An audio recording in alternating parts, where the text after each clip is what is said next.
Hello everyone. I am Vyas Srinivasan and welcome to the Bright Colors of Inspiration.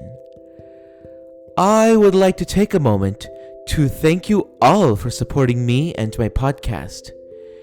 Your support and kind words of encouragement are what motivate me to keep going.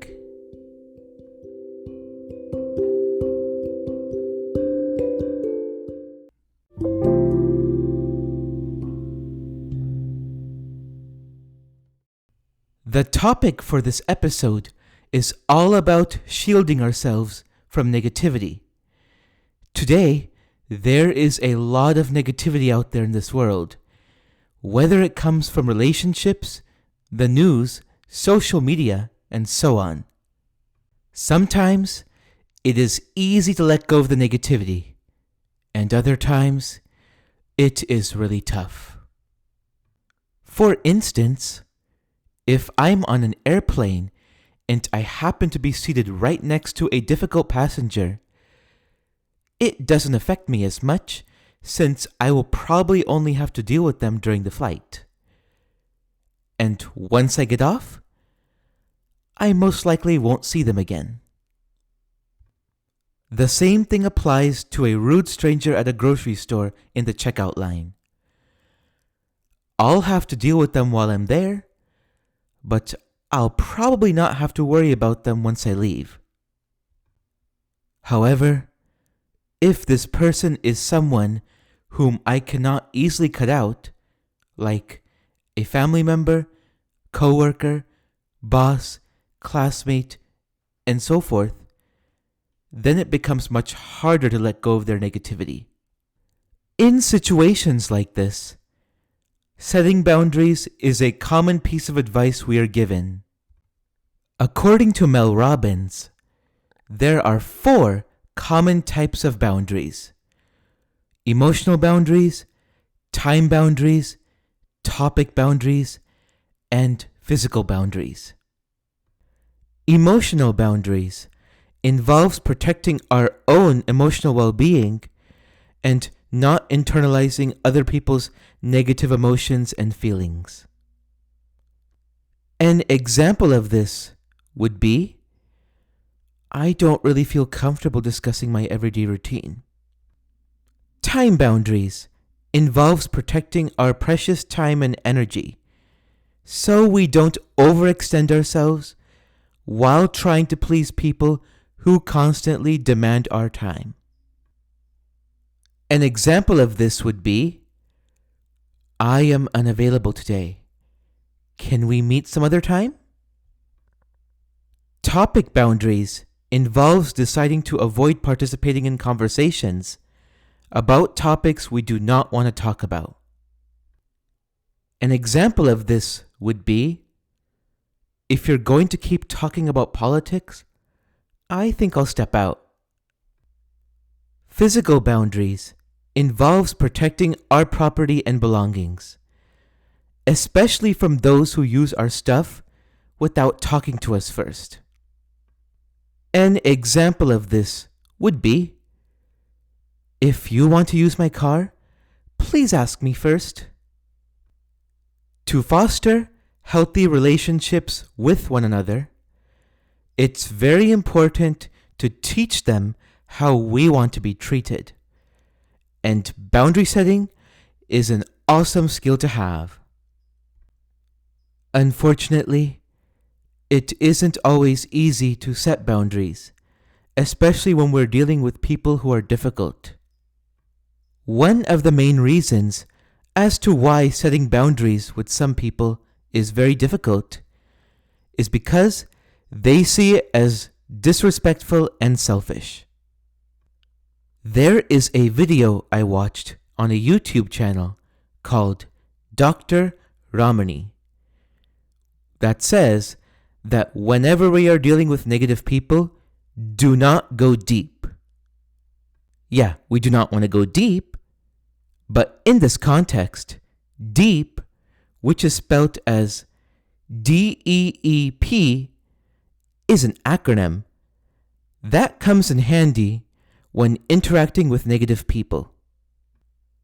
The D stands for defend, the E stands for explain, the next E stands for engage, and the P stands for personalize. So, when other people are saying negative things about us and accusing us of all kinds of things, don't defend, don't explain, don't engage, and don't personalize. Now, I want to go deep and explain this deep technique in detail.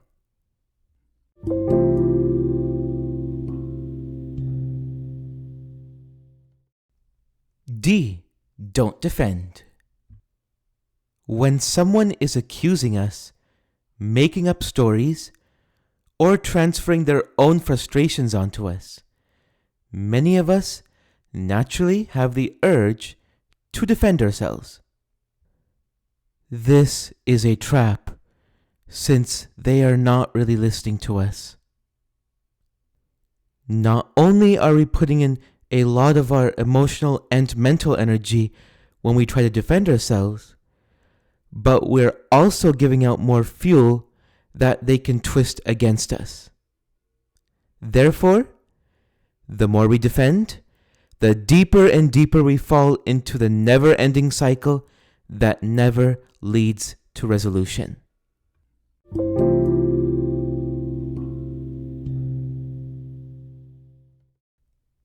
E.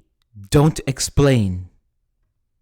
There is really no point in explaining our side of the story to those who are manipulative, since they are not actually listening to understand us. Many of us try to get them to understand us, thinking that, well, maybe if I explain everything perfectly, maybe if I find the right choice of words, then they will finally calm down and this whole conflict will be resolved. No, it won't, because they are not listening. Unfortunately, they're often so focused on only their own narrative and have difficulty understanding differing perspectives. They are not trying to understand our point of view, which means that over-explaining will not really change their mind. And in reality, it would actually make things worse. So, it's better not to waste our precious time and mental energy explaining ourselves over and over and over and over and over and over and over again.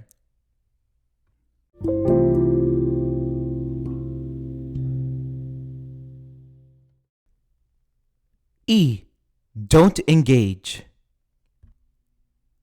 When dealing with people who are manipulative, trying to engage in a collaborative conversation does not work. So, discussing our opinions, opening up about ourselves, giving feedback, and sharing our own personal matters will only lead to them twisting our words and being dismissive. When someone starts projecting their own fears and anxieties onto us, it's better to use a technique known as gray rocking. Think of a gray rock. Does that sound interesting to you? No? Probably not. So, gray rocking means to keep our responses as boring and as uninteresting as possible by saying stuff like, "Okay, I hear you. I'll keep that in mind. Noted. I see." And so on. In these situations, disengaging from negative people would not be rude and disrespectful. It would simply mean to avoid volunteering information, keeping conversations high level, and getting through the interaction as calmly as possible.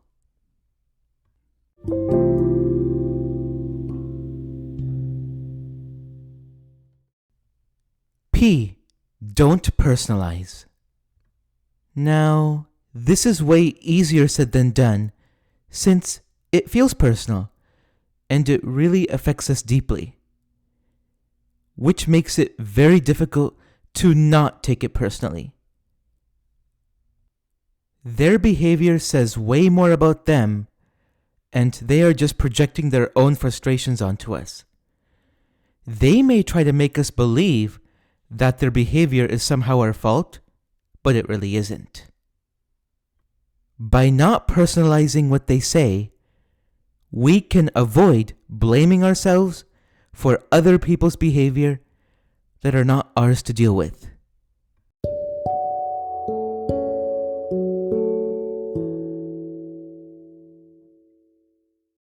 I am guilty of trying to defend and over-explain myself when others project their own negativity onto me, in hopes that they will finally understand me and the situation would be resolved. Unfortunately, trying to share our side of the story only aggravates the situation, since they are not listening to us. I think that the deep technique is a great tool to keep in mind when we are dealing with people in our lives who just keep on pushing our buttons. I get that it's not easy to not go deep, but I believe it's very intuitive when we feel the urge to defend ourselves. Now, I have discussed gray rocking, which means to keep our responses as minimal and as uninteresting as possible when other people are transferring their anxieties onto us. I strongly believe that the deep technique paired with gray rocking is a great way to handle interactions with difficult people. While this deep technique is best used for dealing with people who are manipulative or highly negative, it's not meant for every relationship. As a matter of fact, using these strategies in healthy relationships can actually backfire. I've learned that in healthy relationships, it's very important to maintain open communication and let the other person know how we truly feel.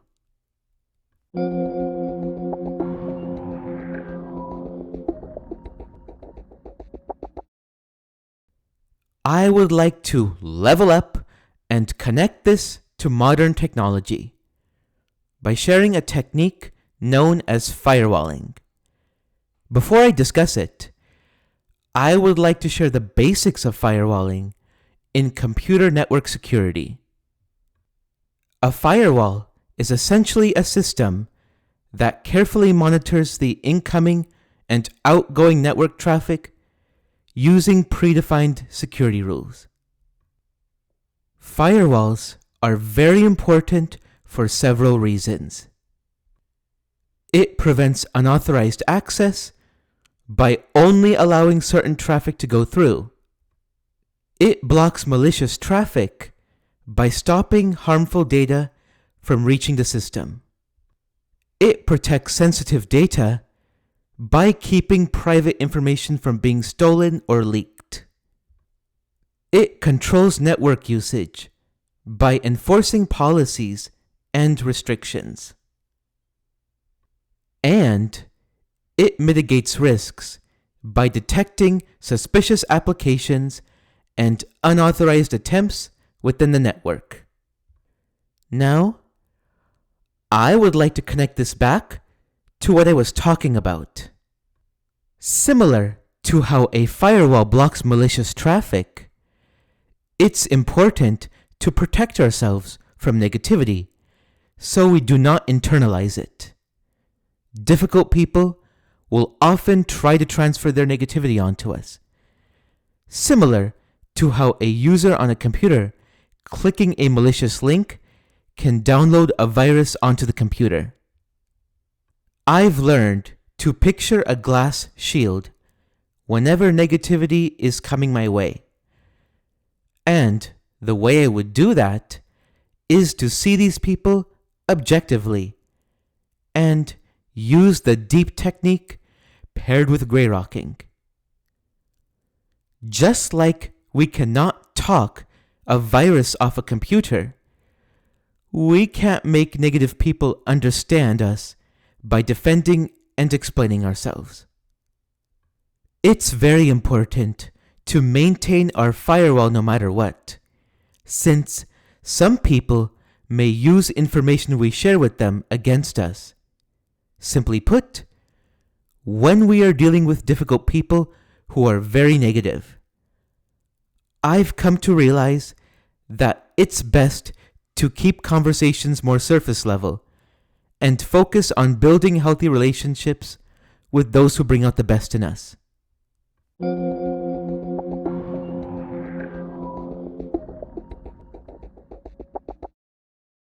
One thing I have learned is that we can love and care about someone, but not always enjoy being around them. These types of people are what we call VDPs, very draining people, because interactions with them leave us feeling exhausted rather than energized. At the same time, not everyone who gives us negative feedback are necessarily people that we should avoid. There are times in which we do need feedback that we may not want to hear. People who are emotionally mature give feedback with the goal of helping us grow into better versions of ourselves without putting us down and making us feel bad. On the other hand, not everyone who speaks to us kindly necessarily has our best interests in mind. Sometimes, people who appear super nice on the surface may actually have ulterior motives. So don't always judge people who say negative things as those who aren't good for us. And don't always judge people who seem sweet and kind as those who are good for us. On that note, I would like to move forward and share ways that we can build healthy relationships with one another that leave us feeling uplifted and energized.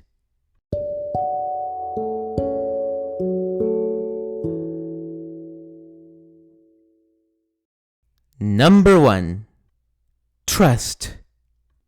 In healthy relationships, vulnerability feels safe. We're able to build a deeper emotional bond with one another, and we feel secure in the connection. Without trust, people in the relationship will constantly feel anxious, kind of like they're walking on eggshells.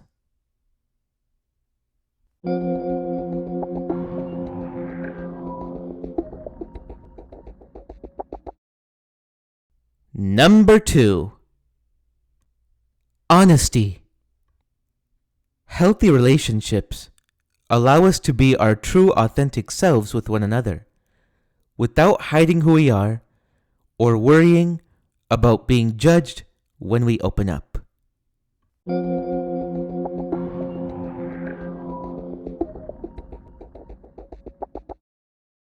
Number 3, mutual respect.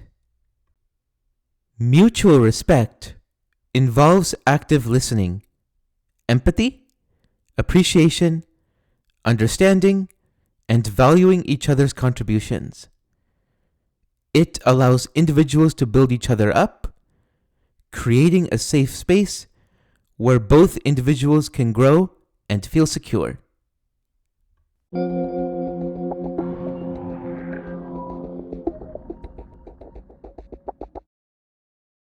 Number 4, open communication.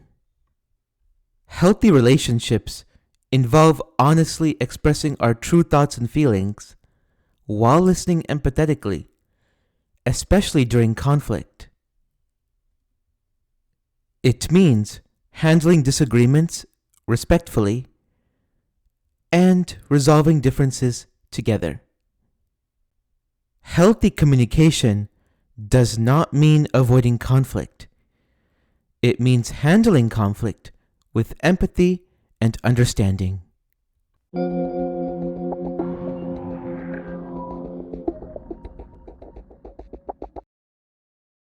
Number 5. Effort.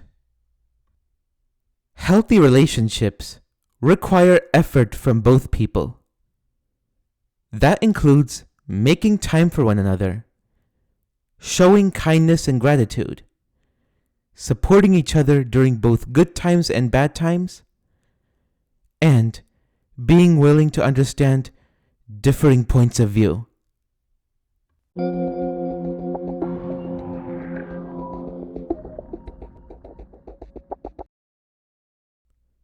Number 6. Collaboration. Healthy relationships are not one-sided. They involve working together, supporting each other's goals and dreams, and facing challenges as a team.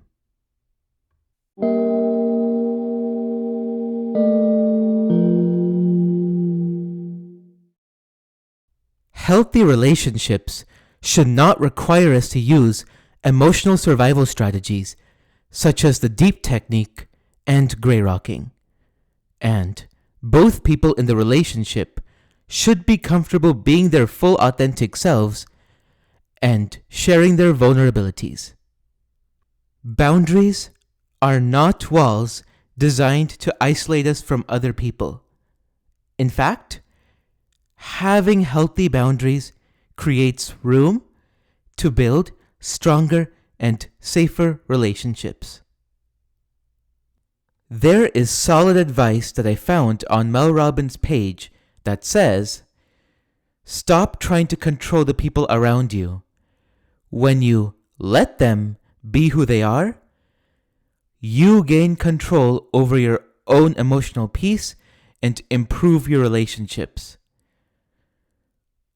I think this is a great reminder for all of us that we should stop wasting our energy trying to control other people, especially those who are set in their ways. That way, we can spend a lot more energy on cultivating healthy relationships with those who make us feel seen and valued.